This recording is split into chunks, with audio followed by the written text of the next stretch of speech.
വിരാട് കോഹ്ലി ആഭ്യന്തര ക്രിക്കറ്റിലേക്ക് തിരിച്ചെത്തുന്നു. ഈ മാസം 24 മുതൽ തുടങ്ങുന്ന വിജയ് ഹസാരെ ട്രോഫിയിൽ ഡൽഹിക്കായാണ് താരം കളിക്കുക. 2010 ഫെബ്രുവരിക്ക് ശേഷം കോഹ്ലി വിജയ് ഹസാരയിൽ കളിച്ചിട്ടില്ല.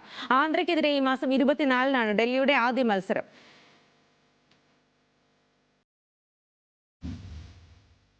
സൂപ്പർ ലീഗ് കേരളയിൽ സെമി ലക്ഷ്യമിട്ട് തിരുവനന്തപുരം കൊമ്പൻസ് ഇന്നിറങ്ങും. അവസാന ലീഗ് മത്സരത്തിൽ കാലിക്കറ്റ് FC ആണ് എതിരാളികൾ. ചന്ദ്രശേഖരൻ നായർ സ്റ്റേഡിയത്തിൽ വൈകിട്ട് 7:30-ക്കാണ് മത്സരം.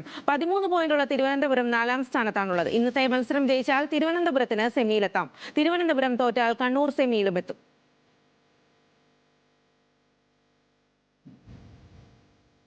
ജൂനിയർ ഹോക്കി ലോകകപ്പിൽ സ്വിറ്റ്സർലൻഡിനെ തോൽപ്പിച്ച് ഇന്ത്യ ക്വാർട്ടർ ഫൈനലിൽ. എതിരില്ലാത്ത 5 ഗോളുകൾക്കായിരുന്നു ഇന്ത്യയുടെ ജയം. ഇന്ത്യക്കായി മൻമീത് സിംഗ് ഇരട്ട ഗോൾ നേടി. ക്വാർട്ടറിൽ ബെൽജിയമാണ് ഇന്ത്യയുടെ എതിരാളി. ഗ്രൂപ്പ് ഘട്ടത്തിലെ 3 മത്സരവും ജയിച്ചാണ് ഇന്ത്യ ക്വാർട്ടറിൽ എത്തുന്നത്. മലയാളി താരം PR ശ്രീജേഷാണ് ഇന്ത്യയുടെ പരിശീലകൻ.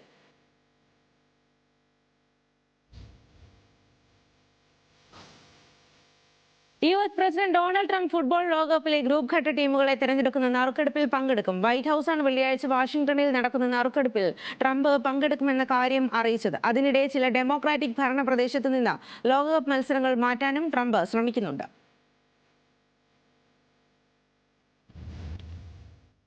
സയ്യിദ് മുഷ്താഖ് അലി ട്രോഫിയിൽ വിദർഭയ്ക്കെതിരെ കേരളത്തിന് 6 വിക്കറ്റിന്റെ തോൽവി. 165 റൺസ് വിജയലക്ഷ്യം. വിദർഭ 9 പന്തുകൾ ബാക്കി നിൽക്കെ മറികടന്നു. യാഷ് താക്കൂറാണ് കളിയിലെ താരം. കേരള നിരയിൽ വിഷ്ണു വിനോദും രോഹൻ കുന്നുമലും അർദ്ധ സെഞ്ചുറി നേടി. കേരളത്തിന്റെ 3 താരങ്ങൾ മാത്രമാണ് 2 അക്കം കണ്ടത്.